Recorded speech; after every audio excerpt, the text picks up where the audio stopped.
सभी को नमस्कार।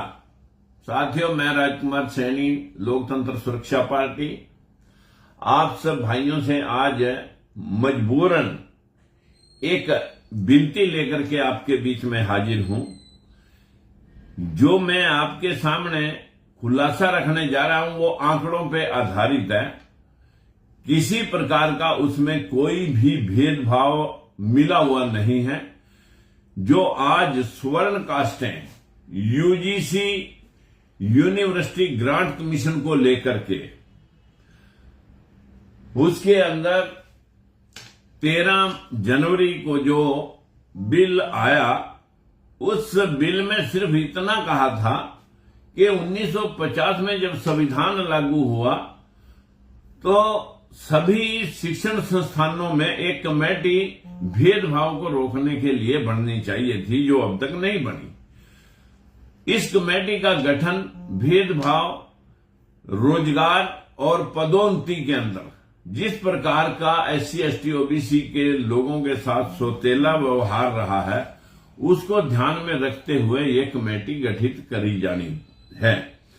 लेकिन जनरल कैटेगरी के लोगों के पेट में अब से इतने ज्यादा मरोड़े हो गए हैं कि जिस प्रकार से कांग्रेस के समय में अर्जुन सिंह ने उच्च शैक्षणिक संस्थाओं IIT IIM में 27% बैकवर्ड क्लास की रिजर्वेशन को लेकर के इन लोगों ने हल्ला उतारा था, और 1990 में जब विश्वनाथ प्रताप सिंह की सरकार ने बैकवर्ड के मंडल कमीशन को लागू करने की बात अटल बिहारी वाजपेयी के सेनापति अडवाणी जी रथ लेकर के निकल पड़े थे मंडल के बदले कमंडल ध्यान भटकाने के लिए।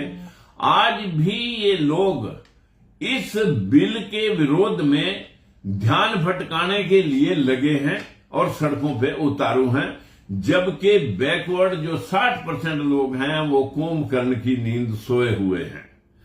मित्रों, जिस प्रकार का वातावरण देश के अंदर बीजेपी ने वोटिंग सिस्टम को लेकर के पैदा किया है, लेकिन अब चाहे वो वोट के ध्यान को रखते हुए या लोगों को इंसाफ के ध्यान में रखते हुए लेकर के अगर ये बिल लाए हैं, तो ये 80% लोग सरकार में ही बैठे हैं जिन लोगों की देखरेख में बिल बना। और प्रदेश देश की सरकार में मैक्सिमम लगभग 500-450 लोग जनरल कैटेगरी के ही MP हैं दोनों सदनों में।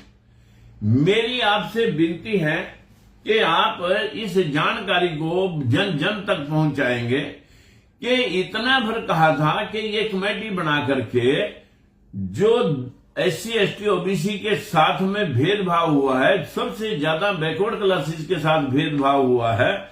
मैं आपको एक वीडियो सुनवाना चाहता हूं। यदि आप जुड़ गए हो तो मेरी आपसे विनती है कि पहले आप ये एक वीडियो सुने जिस भेदभाव को रोकने के लिए ये कमेटी बनाई गई है। भाइयों बहनों को समानता देने की ऐतिहासिक कोशिश थी, जिनके साथ जाति के आधार पर भेदभाव किया जाता रहा है। क्या वाकई ये सच है कि नरेंद्र मोदी ने पहली बार सवर्णों के लिए सोचा है? क्या ये सच है कि सरकारी विभागों में आरक्षण से पिछड़े ही पिछड़े भर गए? क्या ये सच है कि आरक्षण से दलित ही दलित भर गए? या क्या ये सच है कि आरक्षण से आदिवासी मजबूत हो गए?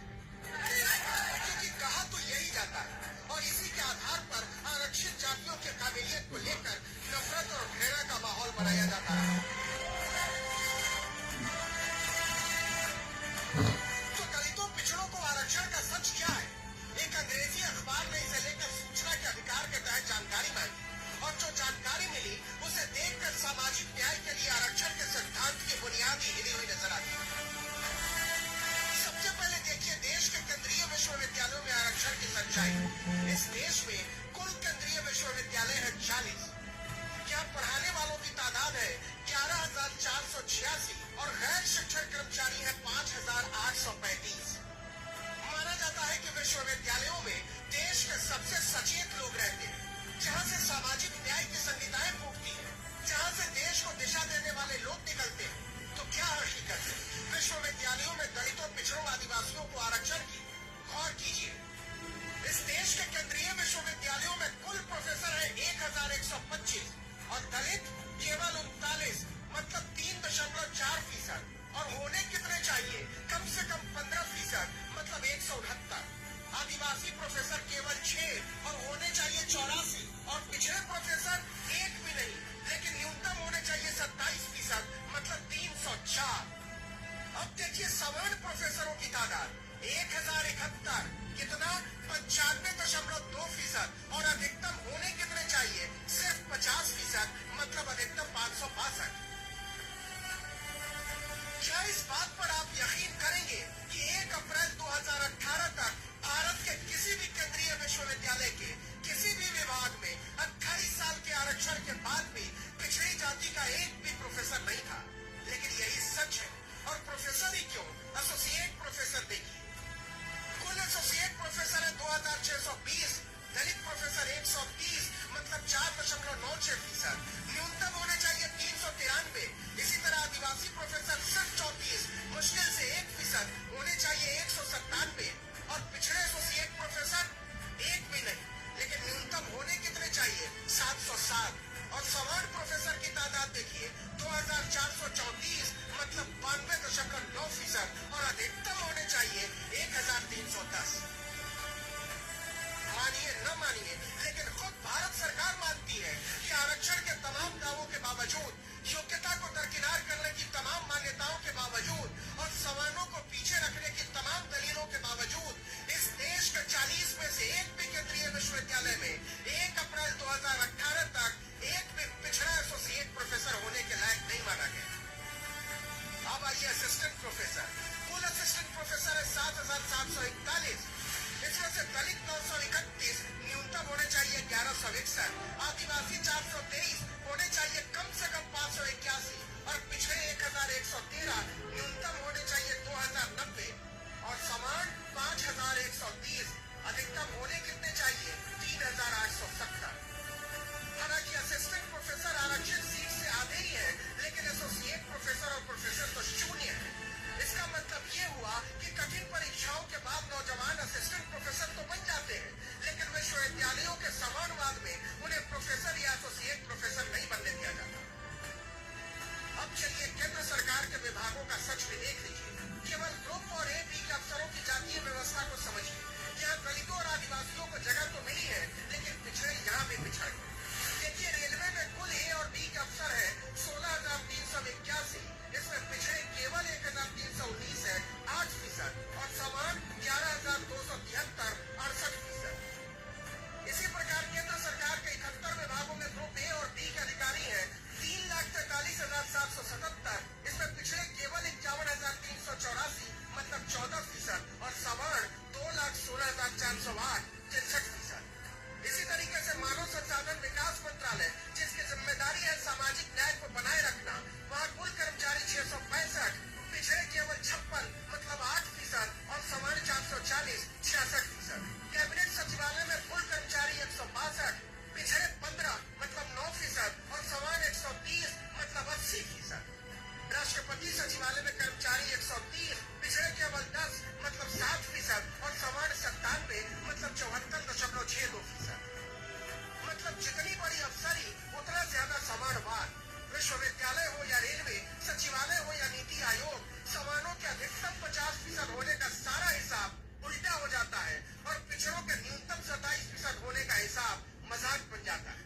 आंकड़े तो ये बताते हैं कि सरकारी विभागों में मलाई, दलित, आदिवासी या पिछड़े नहीं, सवर्ण काट रहे हैं, वो भी जमकर। आगे मैं दोस्तों इसके अलावा अभी मेरे पास ये आंकड़े पड़े हैं केंद्र सरकार के। ये आंकड़े अभी तक टोटल ऑन एवरेज अभी 11.25% की हिस्सेदारी पूरे देश में बैकवर्ड क्लासेज की है। और मैं यूपी सरकार में भी बताना चाहूंगा कि इस वक्त हरियाणा के अंदर 60 HCS लगे थे, जिसमें 50 जनरल कैटेगरी के, जिनमें 44 जनरल और 6 सुदामा कोटा EWS। और बैकवर्ड का 27% और शेड्यूल कास्ट का 20% उसको ध्यान में नहीं रखा गया, उनके सिर्फ 10 आदमी लगे।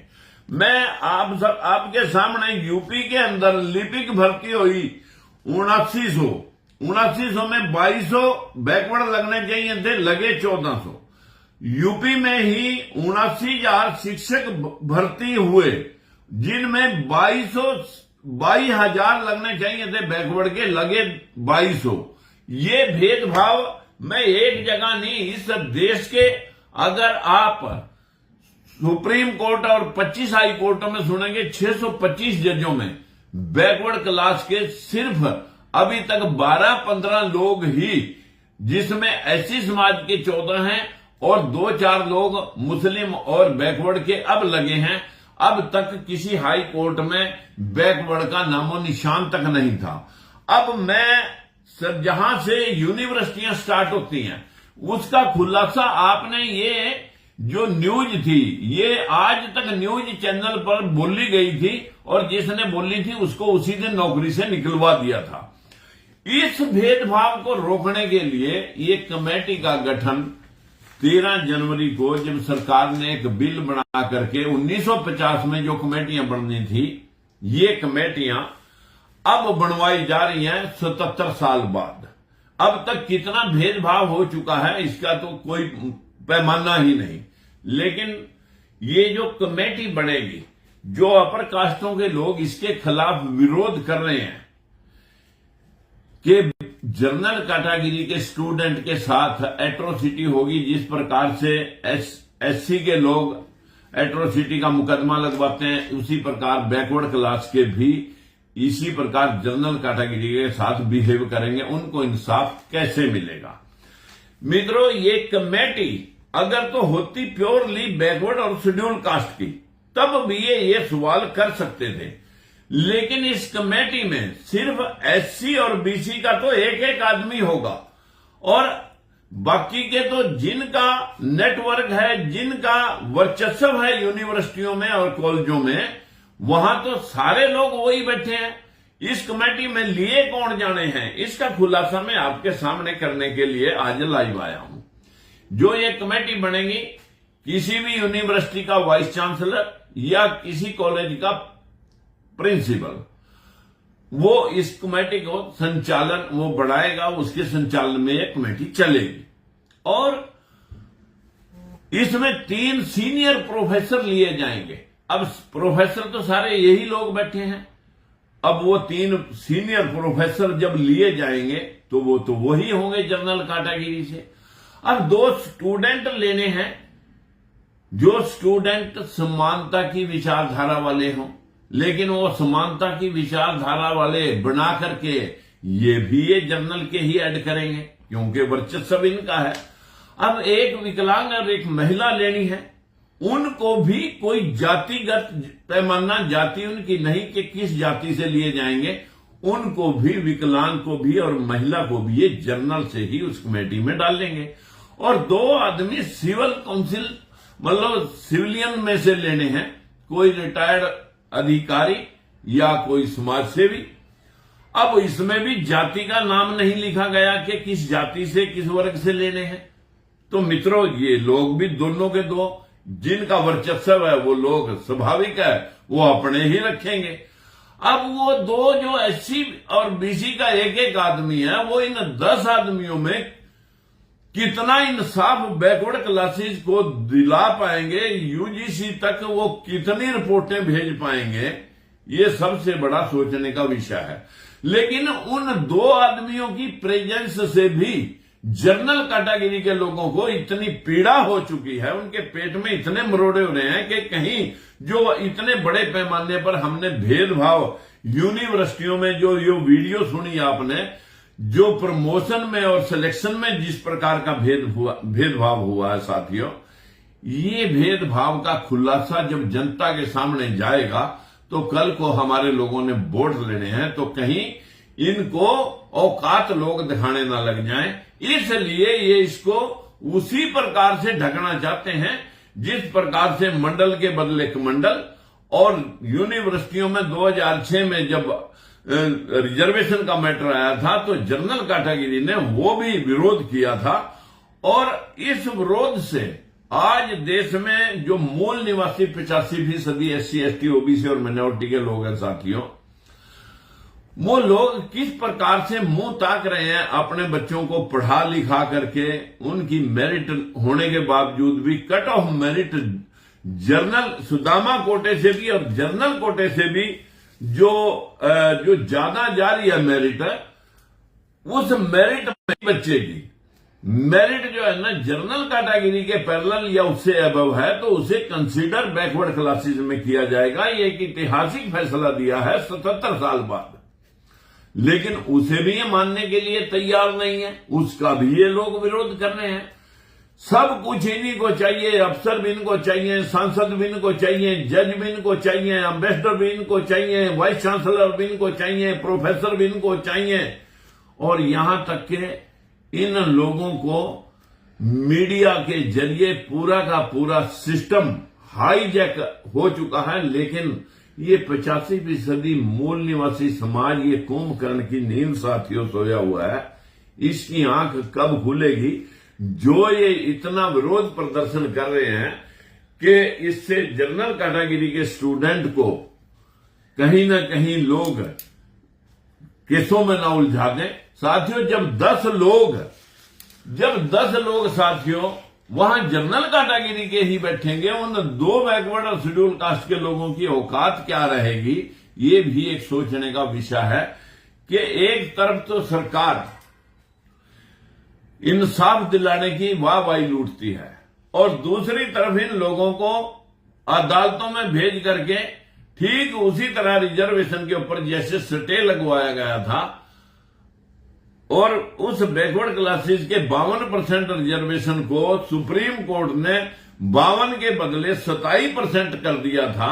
आज भी ये लोग वही काम करने के लिए प्रयासरत हैं और लोगों को गुमराह इस बात को लेके कह रहे हैं कि इसमें जनरल कैटेगरी के बच्चों को नुकसान होगा, उनको केसों में उलझा दिया जाएगा, जबकि निजी शिकायतों का तो इसमें कोई प्रावधान ही नहीं लिखा गया। उसकी शिकायतें तो प्रिंसिपल और वाइस चांसलर खुद व्यक्तिगत तौर पर सुनते रहते हैं। लेकिन आज जिस प्रकार से इस देश का माहौल खड़ा किया जा रहा है, जिस प्रकार से 2 करोड़ नौकरियों का लॉलीपॉप दिया था, 35 रुपए के डीजल का लॉलीपॉप दिया था, किसानों की आमदन 2 गुनी करने के बिल लाए गए थे, 15-15 लाख रुपए की बातें रखी गई थी। क्या ये भी बिल उसी तरह का एक जुमला है? और इस जुमले के माध्यम से कि देना भी कुछ ना पड़े और बैकवर्ड को रिझाना भी जरूरी है, क्योंकि कांग्रेस सरकार के लोग जब हमने 100% आरक्षण की बात कही थी कि इस देश में जातिगत जनगणना हो और जनसंख्या आधार पर हर जाति में पढ़े लिखे लोग हैं, 1 या 2% सिर्फ नौकरी है, वो 1-2% तो हर जाति में पढ़े लिखे मिल जाते हैं। सभी को जनसंख्या आधार पर उसकी शासन और प्रशासन में भागीदारी मिलनी चाहिए थी। लेकिन संविधान लागू होने के बाद 77 साल बाद भी ये लोग हम लोगों को सिर्फ हिंदू बना करके वोट तो लेना चाहते हैं, लेकिन अधिकार देने के लिए इनके पास रत्ती भर जितना उड़द पे सफेदी होती है उतना भी इनके पास ममता नहीं है। लेकिन मैं मित्रों आप सभी साथियों से ये जरूर कहना चाहूंगा, ये खेल गजब यूनिवर्सिटियों जुडिशरी के अंदर जो पूरे सिस्टम के अंदर जो भेदभाव हो रहा है, ये खेल गजब है। अपने गूगल पर सर्च मार करके ये वीडियो जरूर देखें। और अभी अगर इस बिल को सरकार ने बनाया है जिसका हम समर्थन कर रहे हैं और इसी में बैठे लोग इस सरकार का विरोध कर रहे हैं, हमारा विनती है राष्ट्रपति और माननीय प्रधानमंत्री मोदी जी से कि अगर आप ये बिल लेकर आए हैं तो सबसे पहले तो इनको चुप कराओ, नहीं तो इनके खिलाफ कार्रवाई करो जो इस प्रकार का आंदोलन कर रहे हैं। और नेटवर्क के जरिए, मीडिया के जरिए या नेशनल चैनल पर बैठ करके राष्ट्रपति और प्रधानमंत्री दोनों जनता को संबोधित करेंगे। इस बिल में ऐसा कुछ नहीं है कि जिसमें किसी के खिलाफ एट्रोसिटी होगी। इस बिल में सिर्फ भेदभाव मिटाने के लिए जो अब तक शोषण हुआ है सबसे ज्यादा बैकवर्ड क्लासेस के साथ और शेड्यूल कास्ट के साथ, ये भेदभाव सिलेक्शन और प्रमोशन में रोकने के लिए भेदभाव को ये कमेटी गठित की जानी है और इस कमेटी को सरकार गठित करवा रही है और कोर्ट भी इसमें अपना सहमति दे रहा है, क्योंकि अभी अभी जो फैसला आया था कि जनरल कैटेगरी के बच्चे अगर ज्यादा मेरिट लेते हैं तो उनको मौका मिलना चाहिए, लेकिन यहां तो 50% कोटा, अघोषित कोटा जनरल कैटेगरी के लिए कर दिया कि इसमें बैकवर्ड क्लास का बच्चा अप्लाई ही नहीं कर सकता और उसमें भी 10% ऊपर से 15% लोगों के लिए सुदामा कोटा ईडब्ल्यूएस लागू कर रखा है। मेरा अधिक ना कहते हुए आप सभी से एक विनती है कि जो शोर मचाया जा रहा है कि मिस यूज ऑफ लॉ होगा, भाई ये पुलिस का कानून कब से अंग्रेजों के समय से चल रहा है। मिस यूज तो लोग उसका भी कर लेते हैं। बहन बेटियों से रेप करने के बाद लोग मिस यूज तो कानून का तब भी कर जाते हैं, तब आप सड़कों पे आते नहीं हैं। जब मनीषा कांड होता है, जब हाथरस में बच्ची का रेप होता है, तब आप सड़कों पे आते नहीं हैं। आप लोगों को सिर्फ अपने लोग दिखाई देते हैं। मेरा आप सभी से विनती है कि अगर इसी कदर भेदभाव बढ़ता रहा तो एक दिन ऐसा जरूर आ जाएगा कि जैसा हाल आंतरिक विद्रोह के जरिए नेपाल का हुआ, बांग्लादेश का हुआ, मिस्र का हुआ, श्रीलंका का हुआ और इराक का हुआ था, ये कहीं अपना देश भी इस आंतरिक विद्रोह की भेंट न चढ़ जाए। इसलिए हम सरकार का समर्थन करते हैं कि अगर वो वास्तविक तौर पर बिल लेकर आए हैं तो इसकी हिफाजत करके इन लोगों को स्पष्ट किया जाए कि कानून में प्रावधान क्या है, भेदभाव को रोकने का है, ना कि किसी के खिलाफ यातनाएं देने का। मैं आप सब भाइयों से हाथ जोड़ के विनती करना चाहता हूं कि हमारे देश के अंदर जिस प्रकार का वातावरण बीजेपी और कांग्रेस दोनों के समय में यदा कदा से इन 77 सालों के संविधान लागू होने के पश्चात आज तक चला आ रहा है, ये उस वक्त सड़क पे नहीं आते जब 10% ईडब्ल्यूएस 5 मिनट में पास हो जाता है, तब इन्हें ताली मेजें थपथपाने में मजा आता है। लेकिन जब ये ऐसे बिल जो 85% मूल निवासी हैं, जब उनको हक दिलाने की बात का कोई बिल आता है, तब इनके पेट में मरोड़े उठने लगते हैं। मेरी विनती है सरकार से, समय रहते देश के लोगों को इंसाफ दिलाया जाए, भेदभाव रोक करके सभी को बराबरी का हक दिलाया जाए, ताकि इस देश की तरक्की दिन दुगनी चार चौगुनी हो सके। अन्यथा इस देश का जो आपका कालखंड है मोदी जी, ये उन इतिहास के पन्नों में दर्ज हो जाएगा जिसका उदाहरण दुर्योधन के और महाभारत के रूप में लोग महाभारत को देखते हैं, जो कि एक काल्पनिक कहानियां होने के बावजूद भी लोग अनुसरण करते हैं कि किसी ने क्या कहा, किसने क्या कहा। मैं ज्यादा कुछ न कहते हुए, हम 100% आरक्षण के पक्षधर हैं।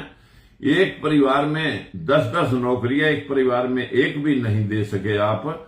हमारे देश के किसानों की आमदन दुगनी करनी है तो ये मनरेगा स्कीम, जिसको आप अब नाम बदल रहे हैं, इसको आप जो है किसानों के साथ जोड़ दीजिए और इस देश की आबादी को कंट्रोल कर दीजिए। ये बिल लाने की जरूरत है। अगर ये बिल भी आप इंसाफ के लिए लाए हैं, हम आपका धन्यवाद करते हैं। लेकिन अगर ये एक दिखावटी है और कोर्ट के जरिए इसे भी इसी तरह घसीटना है, तो लोग आपको भूलेंगे नहीं। मोदी जी, काठ की हंडी बार बार नहीं चढ़ती और बहुत सारे लोग अंदर खाते आपकी अपनी मजबूरी की वजह से आपके साथ खड़े हैं कि 5 किलो दाने मिल रहे हैं, लेकिन जिस दिन 5 किलो दाने के हिस्से से बाहर निकल करके लोग सड़कों पे आ गए तो यहां का वातावरण इतना क्रूर होगा कि ये देश पहले भी गुलाम हुआ है और आप ही के समय में फिर गुलाम हो सकता है। इस पर तो चाइना कहां के कहां जा रहा है, आपके अमेरिका के साथ संबंध क्या बन रहे हैं। मेरा बस इतना आपसे विनती है कि इनको समय रहते चेताया जाए कि इसमें बिल में कोई विरोध करने की गुंजाइश नहीं है।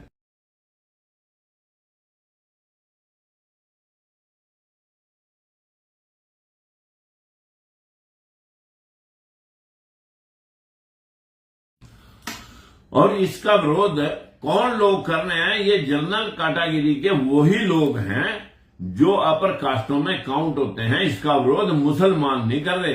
ये बहुजन समाज के हिंदू तबके ठेकेदारों, तुम अब तो समझ लो कि तुम कौन से हिंदू हो।